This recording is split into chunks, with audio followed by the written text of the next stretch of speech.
Hello friends, and welcome to our first mini lesson. Today we're going to talk about how to hold the recorder. Alright, the very first step is that you got to make sure you have a recorder. And you got to make sure that you are sitting, preferably in a chair. Okay?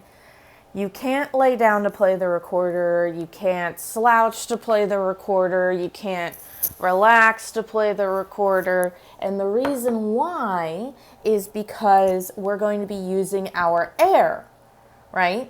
And when we use our air from our lungs, when we are in different positions, sometimes that makes it harder for our lungs to get all of the air that we need to play. So if you're sitting in a chair and you're sitting up straight, then you're definitely going to be able to get enough air in your lungs to be able to play, okay? Now the next thing is we need to talk about our left hand and our right hand. So our left hand is going to go on the top part of the recorder, and our right hand is going to be in charge of the bottom part of the recorder. Okay? You got to make sure that your left hand is the top part, because if you look closely at your recorder, it should be like mine, where the holes aren't all lined up. And you might be thinking, is there something wrong with it? There's nothing wrong with your recorder. These holes are supposed to not be in line because they're specially made so that it's easier for your left hand to reach the top part and your right hand to reach the bottom ones. Okay? Now, another step is to make sure that your top part of your recorder is in line with your body. Now, our recorder can come apart into pieces. Your recorder may come apart into 2 pieces, or it could come apart into 3. All right, it's important, do not take your recorder apart. The more you take your recorder apart, the more likely you are not to put it back together the right way by accident, and then it's going to make your life harder when you try to play. Okay? You want to make sure that this top hole of the front is in line with this hole in the mouthpiece. Okay? They got to be lined up.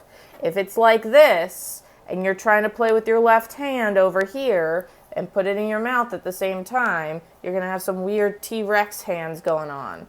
And we do not want T-Rex hands.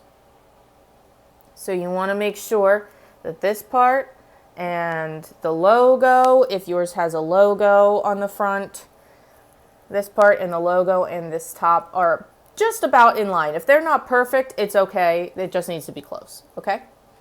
So our left thumb, the first thing we're going to put down, we're going to put it down on this hole on the back. Now, when we put our fingers down on the recorder holes, we got to use the pads and not the tip. And here's why. If you just put the tip, you're going to let some air escape, right? And if you let air escape, that's a problem, because then you could accidentally squeak. And we don't want to make squeaky sounds, we want to make recorder sounds, okay? But when you use the pad of your thumb and you press it, you don't have to press really hard, just a little bit, up against, there's no hole. See tip, you can see the hole.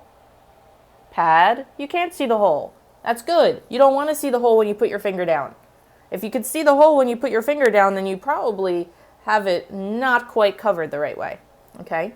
So we put the pad of our left thumb on the back hole.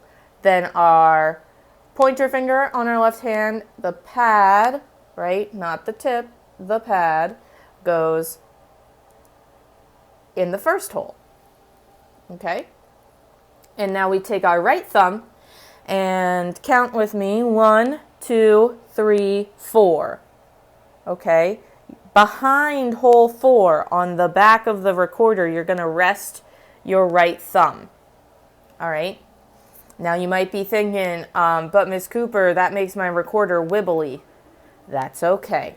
Because when you put the recorder up against your chin for ready position or practice position, which we'll talk about in class, or if you put the recorder in your mouth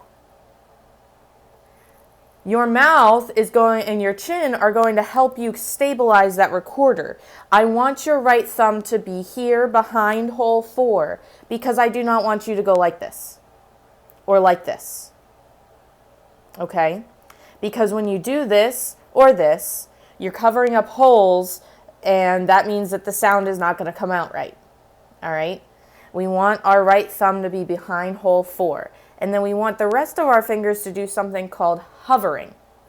Hovering means you're not touching the recorder. See, I'm not touching the recorder. I'm not touching the recorder, but I'm close to it.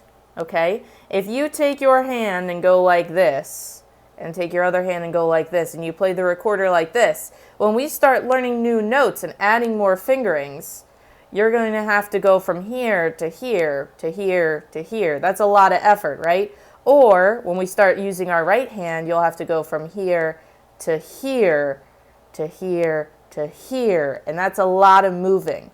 But if you practice from the beginning with your fingers hovering, then you only have to move them a little bit. See how much faster that is? It makes it a lot easier. And when you hover, your fingers are naturally going to be close to where the holes on the recorder are. So you're going to have less like looking down and, oh, am I in the right spot? I don't know. Oh, yep, that's the right spot. Because when you hover, they're going to be naturally close to, if not exactly over, the holes. Okay? Now, the last part of holding the recorder is we want to make sure that we don't be a T-Rex, okay? A T-Rex looks like this, where your hands are really close into your body. We want our wrist to be kind of in a straight line, all right? If your wrist is bent like this, or if it's bent like this, then you're doing a T-Rex, and we don't want T-Rexes because that's going to wind up hurting your wrists. If you're sitting there in music class and you're T-Rexing and you're practicing, and it's like we practice for like 10 or 15 minutes of class, and you're like, man, this really hurts my wrists. That's because you're T-Rexing. You're doing this or you're doing this. We don't want our wrists to be bent. We want them to be straight. That's going to help us put our fingers down on the holes. It's going to help us hover our fingers, and also it's going to hurt less, because when you think about it, if you go like this with your hand, that doesn't feel as comfy as this, right? So we want left thumb up top, behind pad on the back hole, first finger pad on the first hole, left hand hover, right thumb behind hole number 4, right hand hover, sitting up tall, wrists are almost completely straight. Sometimes, depending on how your recorder and your hands are made, it won't be exactly straight. And you're good to go. That is how you hold the recorder.